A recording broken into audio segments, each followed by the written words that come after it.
down. Are you ready? Number 5, 4. Hey, we're back. We're back up here on the stage at the Heartland Cafe in lovely Rogers Park. We're at the corner of Glenwood and Lunch.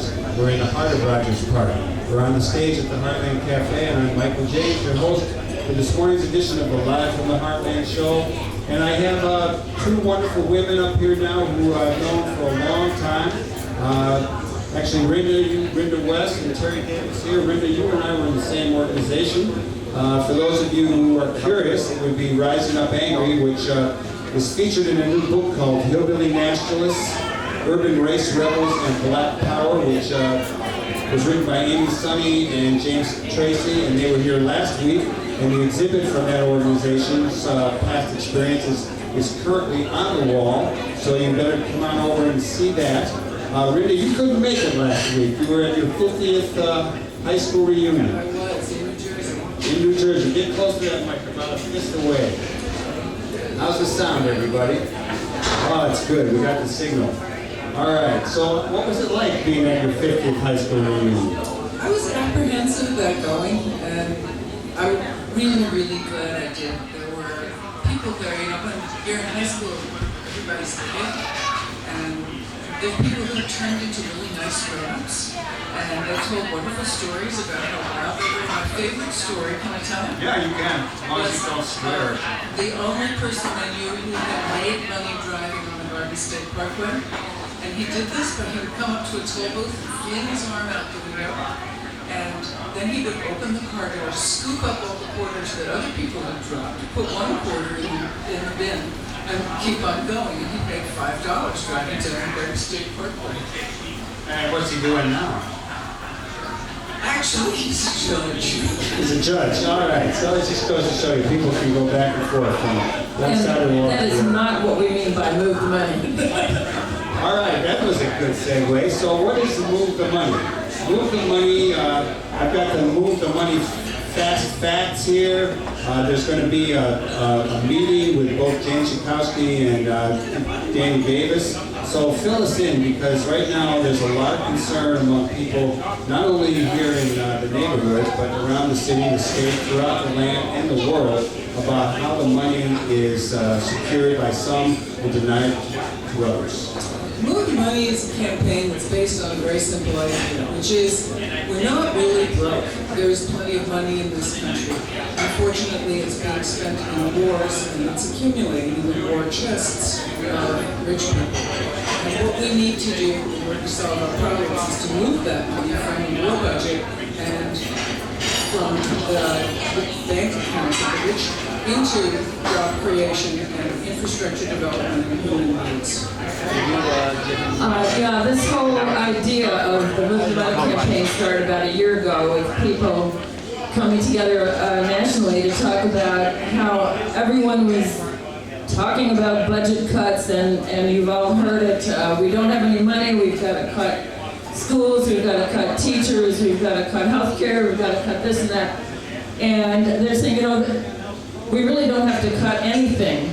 There is so much money in our country that the inequality has gotten obscenely great, with the top 1% rising, their incomes are rising phenomenally, and everybody else is sinking down lower, having their homes foreclosed and so forth. So the idea of Move the Money is to pull people together from a lot of different walks of life and a lot of different places, and to make noise and build a campaign to force the political debate in Washington to take into account that this is what people really want. Let's pursue this a little bit more about where the money is and why it's not in the hands of the people, or why it's not being directed toward the social good.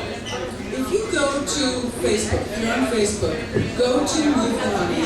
Yesterday, I posted a link to the cost of the Bush-era tax cuts. And I'm there right now. There's a wonderful chart that continuously updates it.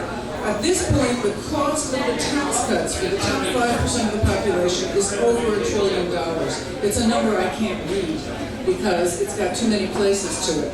The cost of the tax cuts for the top 1% of the population is $708 billion. If you ended the Bush era tax cuts, that alone could balance the budget. So why is it that people other than Warren Buffett, who are in the top 1%, don't want it? Are they just evil and greedy? That's a hard question to answer. I think we could do a lot better answering why. Well, it might be another good question would be why have they been allowed to get away with this? The other place where the money it really hasn't been looked at is the military budget, which is by far the biggest part of the discretionary budget.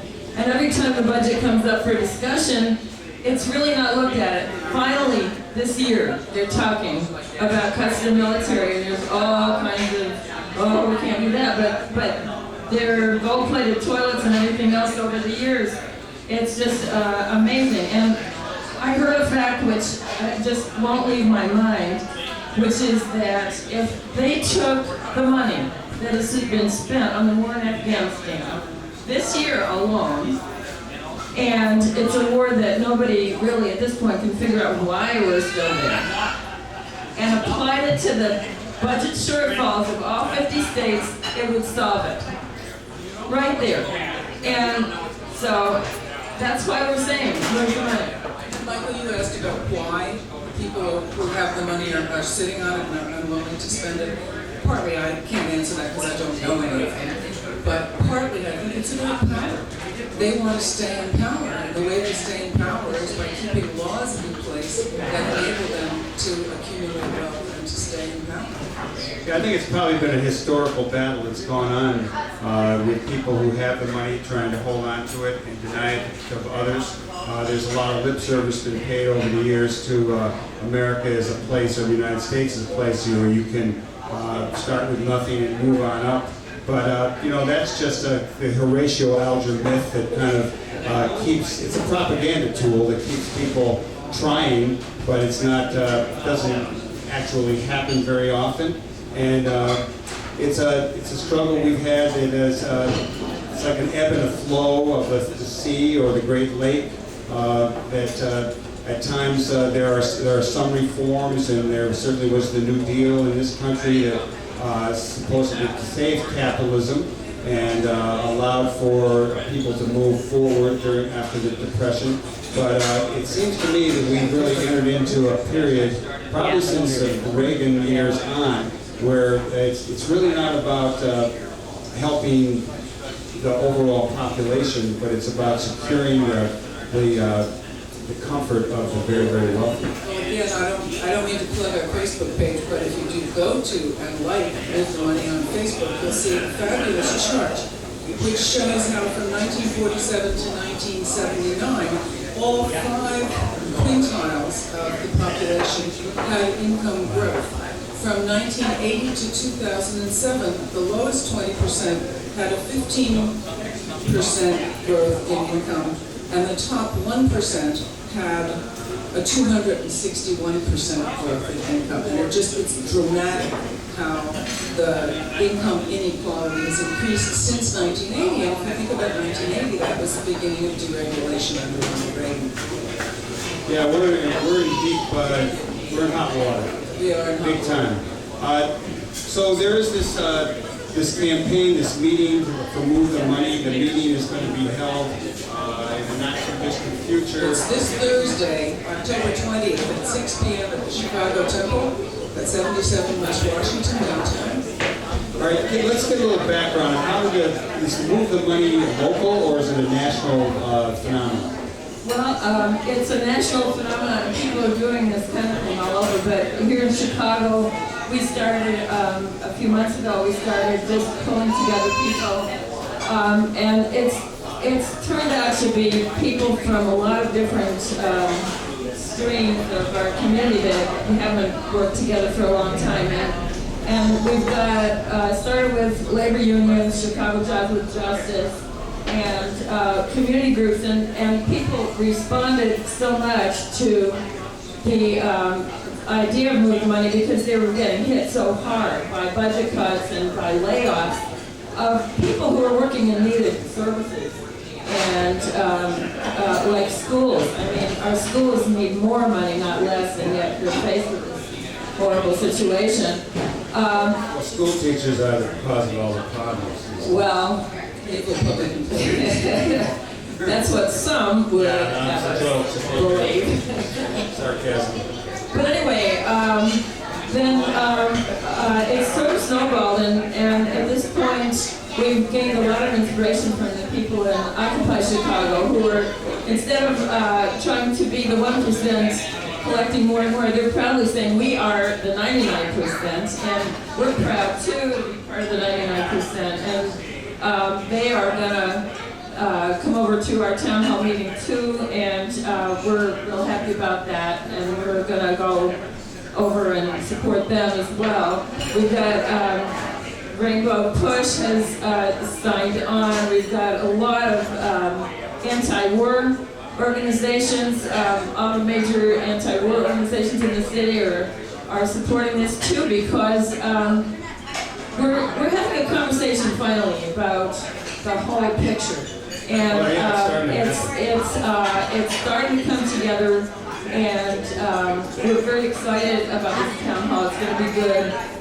We mentioned Jan Schakowsky and Danny Davis, and Jesse Jackson Jr. is going to be there too.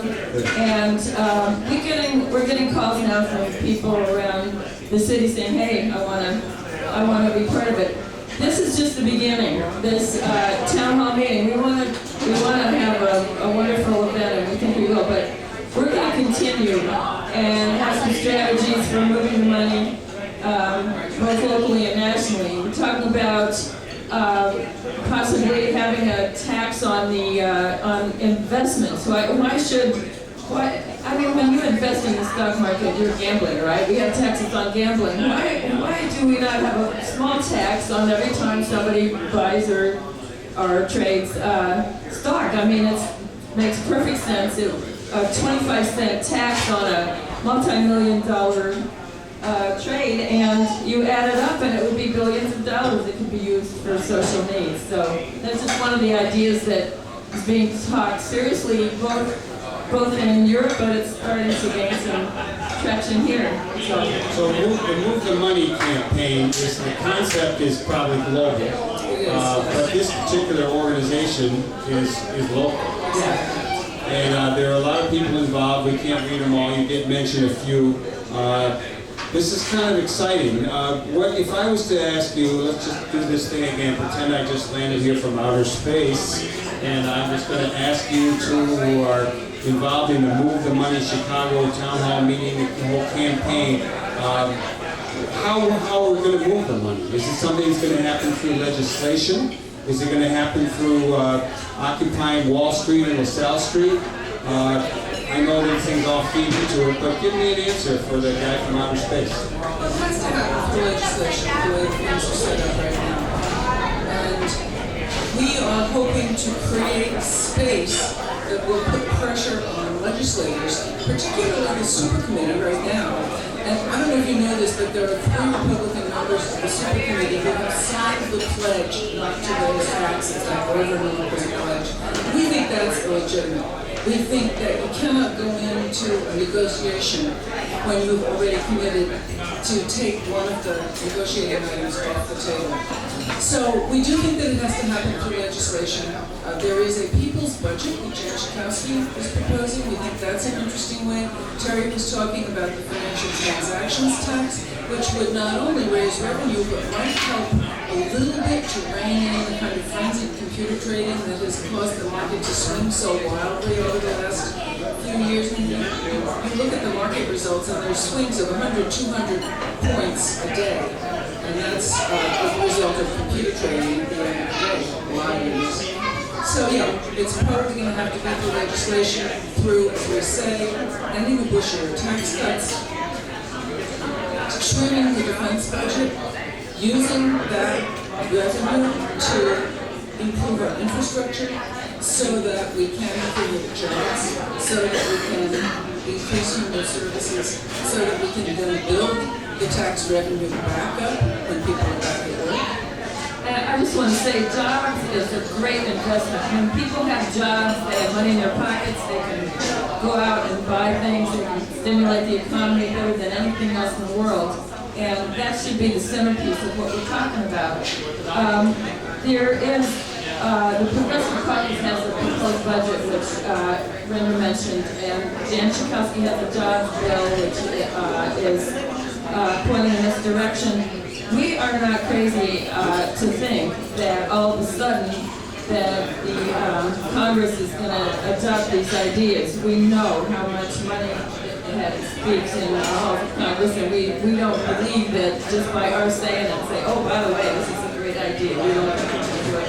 But we do believe that this is the beginning of a movement which will include street action, it will include pressure on politicians, it will include a lot of different elements, because that is what we're going to have to do to get them to listen. We don't think they're listening now, we want them to listen.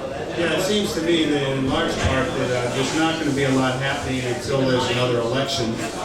So this is really part of the campaign to bring about change to the country, but it also will dovetail in some form or fashion, probably with the 2012 election for president and congressional seats. We look at the Tea Party, which in many respects is a kind of media creation, it certainly has been massively bankrolled by the right, and we see how those people have given People, I think, are the main people. Right. Two people fund the Tea Party. And they've given legitimacy to very, very conservative positions, which have moved our president to the right. And we are hoping that our movement will give legitimacy to politicians who would like to move toward more progressive solutions to the problems. In looking at the leaflet, Move the Money, Fast Facts, budget priorities for the 99%. You list invest in job creation, end the wars, cut defense, tax the rich and corporations, end Bush-era tax cuts for the wealthiest, and fund human needs. Now that kind of lays out some specifics of areas to be focused on. And with all the Occupy Wall Street, I got to say honestly, just watching the headlines, I don't. The whole question is, well, how are they going to do it, or what do they want to do? This seems like it gives a little more substance to the confluence of moves by the grassroots, whether it be Occupy Wall Street or LaSalle Street or Move the Money. Well, that's what we're hoping, and one of the outcomes of the town hall meeting, speakers of the town hall meeting are going to concentrate on solutions to the problems. We all know what the problems are, but what we need to do is help people to see ways that we can move so that we can solve those problems. And we're hoping to continue to focus the conversation so that the outpouring of energy, which is wonderfully exciting and momentous, can begin to get directed and focused. Yeah, so we really want to encourage everybody to come on out. It's next Thursday night downtown at the Chicago Temple, 77 West Washington. And you'll see a lot of people there that are determined to make this happen. I really think this is a good thing. It's happening now. Who came up with the term "Move the Money"? That came out of this meeting, which I wasn't at, and I don't know who spoke those words, but it was a national meeting after there was a national demonstration in Washington. People got together and said we got to do something. And if you want to look on the web, you can look at newprioritiesnetwork.org, and they have a lot more stuff about what's happening nationally with them. Okay, you're listening to Live from the Heartland, the Live from the Heartland show on WLUW 88.7 Chicago's Sound Alliance. I'm talking with Terry Davis and Linda West of the Move the Money campaign, and both of them have been long-term activists and are involved in some other things. So we're going to take a musical break, and we're going to come back, and I'm going to pump them for some other information.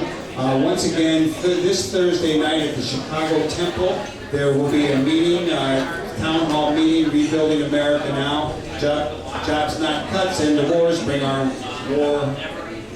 war dollars home, make Wall Street pay. So taking a musical break, Eli, give us some groovy tune, and we'll be right back with a little more from these two, but on a different topic.